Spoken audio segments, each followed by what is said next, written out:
Pelo sinal da Santa Cruz, livrai-nos Deus nosso Senhor dos nossos inimigos, em nome do Pai, do Filho e do Espírito Santo.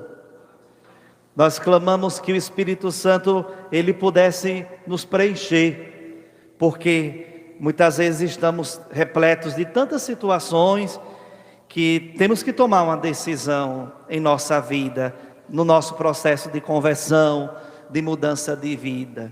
Qual é a decisão? Esvaziar-se, segundo a leitura de hoje. Jesus nos ensina ao exercício do esvaziamento. Ele, sendo Deus, não se apegou a essa condição, mas esvaziou-se de si mesmo para se humilhar e se tornar homem como nós, menos no pecado.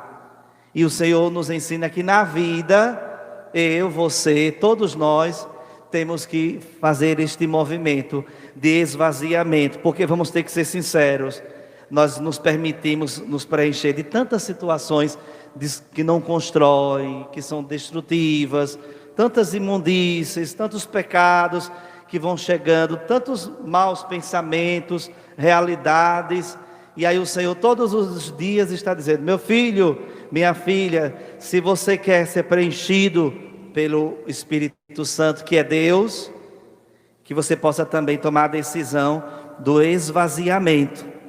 E a palavra trabalha hoje o tema da conversão, da renúncia ao pecado, da mudança de vida. Primeira leitura de hoje, do profeta Ezequiel. O que foi que nós encontramos nesta profecia?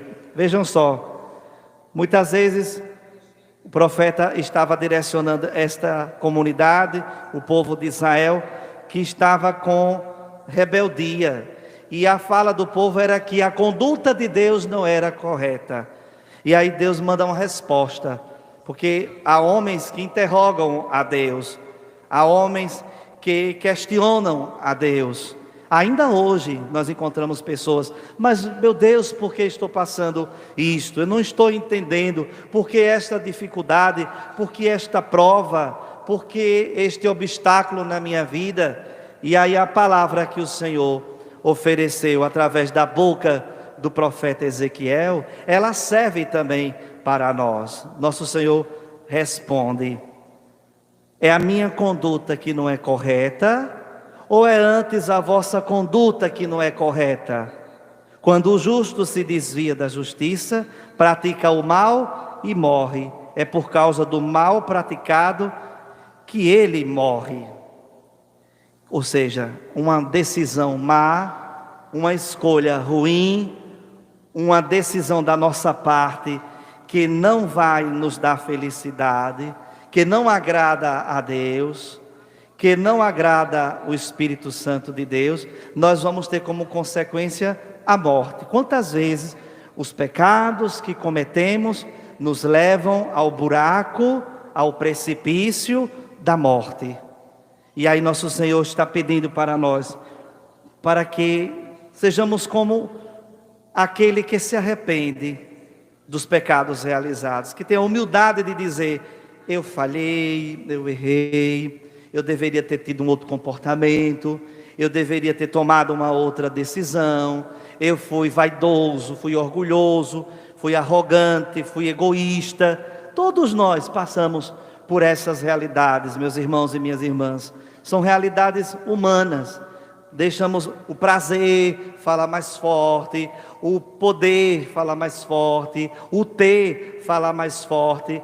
E é por isso que a palavra está nos pedindo, na vida cristã, para que nós possamos nos tornar pessoas elevadas, que correspondem para com a palavra do Senhor. Você na realidade conjugal, você na realidade familiar, você na nossa comunidade, no nosso exercício cristão, é preciso o esvaziamento e a obediência a Deus, como nos ensina hoje São Paulo na carta aos Filipenses. Jesus, ele nos dá este exemplo de obedecer a Deus e do esvaziamento, dessa humildade. Sem a humildade, nós não iremos conseguir. O que é que acontece com o ímpio? Disse a primeira leitura. O ímpio que se arrepende da maldade que praticou e observa o direito e a justiça, conserva a própria vida. Todos nós temos a presença de Deus no nosso coração, no nosso ser, na nossa vida. Você crê que Deus está presente na sua vida? Sim. Se aqui todos fossem interrogados de modo particular, a resposta seria sim. Mas é preciso que você cultive a presença de Deus. É preciso que nós possamos, cada dia, buscar aumentar essa amizade, corresponder para com esta amizade com o nosso Senhor. Ele está em nós, Ele está presente na nossa vida, com a misericórdia, com a graça, com os livramentos, com a sua mão poderosa. Quantos de nós clamamos: Senhor, dai-nos o livramento, Senhor, dai-nos a graça, Senhor, dai-nos misericórdia. Tudo isso acontece se você cultiva a graça de Deus no seu ser, a misericórdia de Deus na sua vida, o livramento que Deus nos concede. Amém? Irmãos, o ímpio é aquele que não é considerado um justo para uma comunidade. Mas aí a palavra quis destacar: quando ele se arrepende, quando ele muda de vida, quando ele toma uma decisão, quando ele se converte, ele dá o testemunho correto, dá o testemunho fiel, arrependendo-se dos seus pecados. Jesus, ele vai falar desta mesma temática com o Evangelho e a parábola dos dois irmãos, que o pai possuía uma vinha, chama um e ele diz: não vou. Depois ele se arrepende, pensa e vai. E o outro irmão que disse que iria trabalhar na vinha, não foi. E aqui está a palavra do Evangelho de hoje. Quando nós oferecemos o sim, hoje, o Senhor nos chamou para a vinha. Que vinha, Padre? Viver. Viver é trabalhar em uma vinha. Viver é assumir esta missão, é assumir esta graça de Deus, este dom de Deus que é a existência. E aí, nossa resposta para Deus hoje foi a qual? Foi um sim com os lábios e com o coração, ou só foi da boca para fora? O filho que disse que não iria para a vinha, ele não foi sincero. Se nós analisarmos o comportamento dos dois irmãos, o primeiro disse: não vou. Ou seja, o que ele dizia com a boca, com os lábios, ele dizia com o coração. Mas aí ele teve depois o arrependimento, pensou, recuou, analisou e disse: não, eu vou trabalhar na vinha do meu pai. Enquanto o outro, que era do momento, era da emoção momentânea, ele disse: eu vou, mas depois ele não assumiu. E aí nosso Senhor fala: é por isso que os publicanos e as prostitutas vão nos preceder no reino dos céus. Porque um pecador, seja ele publicano, seja ela uma prostituta, que se arrepende de verdade, com decisão, com coerência, ele vai alcançar o reino dos céus. E tem muitos que dizem sim a Deus, sim à palavra, sim à caminhada, sim ao movimento da igreja, à pastoral da igreja, ao segmento, mas esse sim é das aparências. Este sim é para que os outros vejam como religioso, como bonzinho. E nosso Senhor não nos quer como que homens e mulheres que se preocupam com as aparências. O Senhor nos quer coerentes, ou seja, o que eu digo, eu quero exercitar, eu quero cumprir, eu quero ser fiel a Deus, eu quero corresponder, apesar das nossas limitações, apesar dos nossos pecados. Pois é uma grande alegria quando nosso Senhor nos vê convertidos, transformados. E às vezes a gente encontra pessoas que dizem que já estão prontas, que já estão convertidas, que não precisam de mudanças. Tenham medo dessas pessoas. Todos nós precisamos de conversão. Todos nós falhamos, erramos, pecamos. E aí a palavra está dizendo que nós possamos, nas ações diárias, darmos um sim coerente, verdadeiro ao nosso Deus. Que nós aprendamos com esta parábola, meus irmãos e minhas irmãs. Que dos nossos lábios e dos nossos corações nós possamos dizer: sim, Senhor, aqui estou. Sei que sou limitado, pecador, eu preciso melhorar muito, mas eu não quero desistir. Eu já entendi, Senhor, que é contigo que a minha vida tem outro rumo, que é com a tua graça, com a tua misericórdia, com a tua presença que a minha vida tem sentido. Senhor, eu preciso de ti. Essa é a atitude do homem humilde que se esvazia, como nos ensinou hoje São Paulo na segunda leitura da carta aos Filipenses. Amém? Olhe, dessa carta também nós temos um ensinamento, além da humildade, da obediência a Deus, do esvaziamento que Jesus nos ensina a diariamente exercitarmos. Nós temos também uma orientação, um conselho bíblico, uma ordem da palavra de Deus. Porque a palavra de Deus, ela nos dá uma ordem, ela nos dá uma direção, ela nos dá um direcionamento. Basta olharmos, abrirmos os corações para ouvir esta palavra. E aí, dentre tantas orientações, ordens, direções da palavra, nós encontramos também uma outra que diz respeito às nossas relações. A palavra de hoje, de São Paulo aos Filipenses, e também hoje é aqui a Itabaianinha, é aí na sua vida, na sua família, é que nós não assumamos um espírito de competição. Sim, é complicado, é um desafio, porque nós estamos hoje em uma sociedade que o sistema socioeconômico é qual? E político? Capitalismo. E o capitalismo selvagem. É a competição, quem é o melhor, quem derruba quem é o top, quem é aquele que está em primeiro lugar, quem é que está bombando, é assim que a gente escuta na linguagem da juventude, quem é que tem mais visualizações, quem é que está sendo mais curtido. Então tudo isso vai gerando uma cultura da competição, e quando alguém não se sente enquadrado ali, é uma derrota de vida, é um fracasso interior. Aí a palavra está dizendo para nós que nós temos que entender que o outro é importante. O outro sempre será importante. Todos nós somos importantes para Deus. E Ele pede o quê? Que nós não assumamos o espírito de competição. E esse é o grande desafio.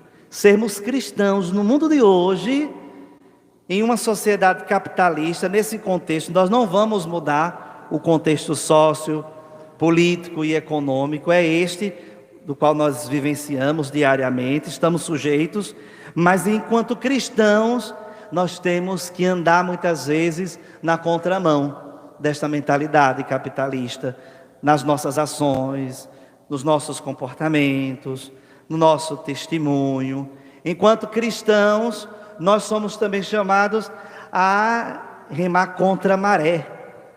São essas duas falas que não podem deixar de serem ditas nesta prática, nesta homilia, meus irmãos e minhas irmãs. O Senhor nos quer irmãos, mas muitas vezes parece que você está competindo com o outro.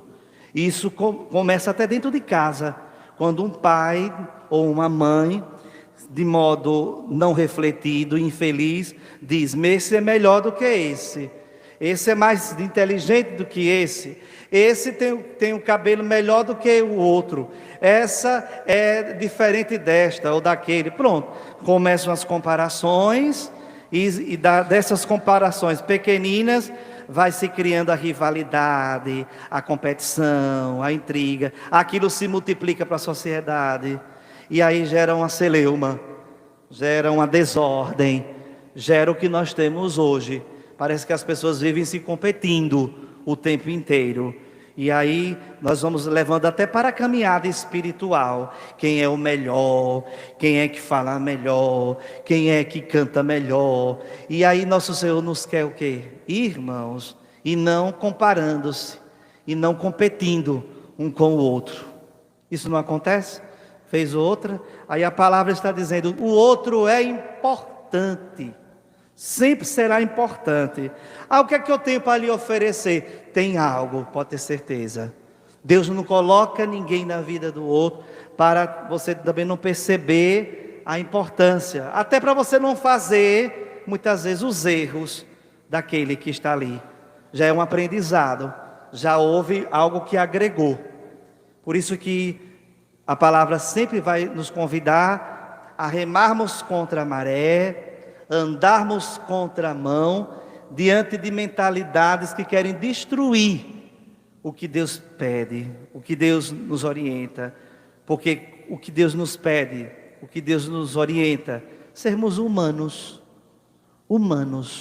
verdadeiramente humanos. O que é que Jesus foi e é para nós? O exemplo do ser homem, do ser humano, por excelência. Se existe um ser humano por excelência, que devemos imitar, que devemos ter como referencial, é quem? Jesus Cristo. E Ele se esvaziou da sua condição divina, para mostrar para nós o que é o homem sem o pecado. E é por isso que o convite da liturgia é o quê? O arrependimento verdadeiro e sincero. Independente da história sombria, tenebrosa, cheia de vícios, de más condutas que a pessoa teve. Se arrependeu de verdade, é tão bonito quando a gente percebe um homem convertido, uma mulher convertida. É um testemunho enorme numa comunidade. E às vezes aquele outro que nunca se achou necessitado de conversão, é um contra-testemunho, é um falso cristão, é um falso religioso.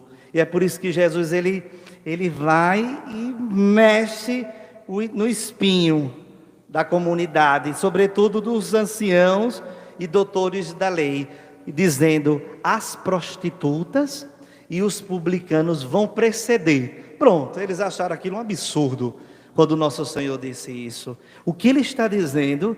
Que no reino dos céus as prostitutas e os publicanos vão preceder, vão chegar primeiro do que os santinhos para a comunidade, para o templo, para a sociedade.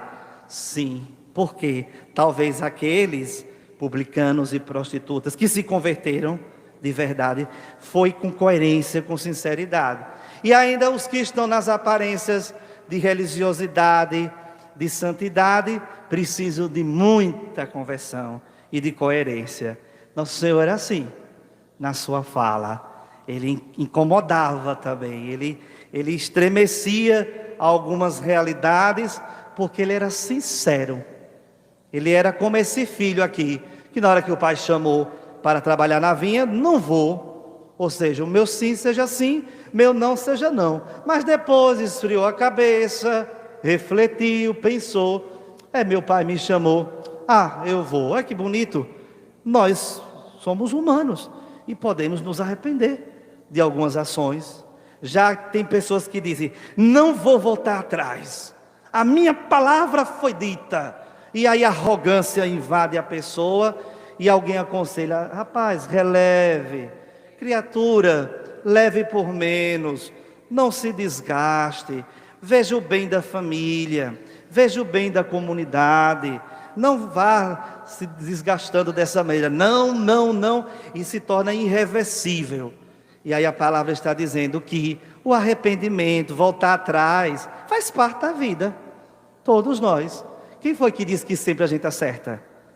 É preciso que a gente entenda que alguns arrependimentos, recuos, voltarmos atrás, faz parte de alguém que quer amadurecer, que quer ser humano de verdade. O contrário é aquele que, por arrogância, não perdoa, não é ressentido, gostaria de dar o passo do perdão, mas não dá. Então tudo isso, se a gente for alimentando, mata. Eu vou usar aqui uma palavra do nosso querido, em memória, Dom Henrique Soares. Ele dizia, todas essas ações é como que a gente estivesse matando a graça de Deus dentro dos nossos corações, quando nós não somos capazes de reconhecer. Eu acho que eu fui exagerado, eu acho que eu poderia ter sido mais humano, mais flexível. E aí nós vamos tendo uma renovação da humanidade na face da terra, com as nossas pequenas ações diárias. Amém? Vamos professar nossa fé, meus irmãos e minhas irmãs, desejosos de mudança de vida e também admitindo que somos pecadores e precisamos diariamente de conversão. Creio em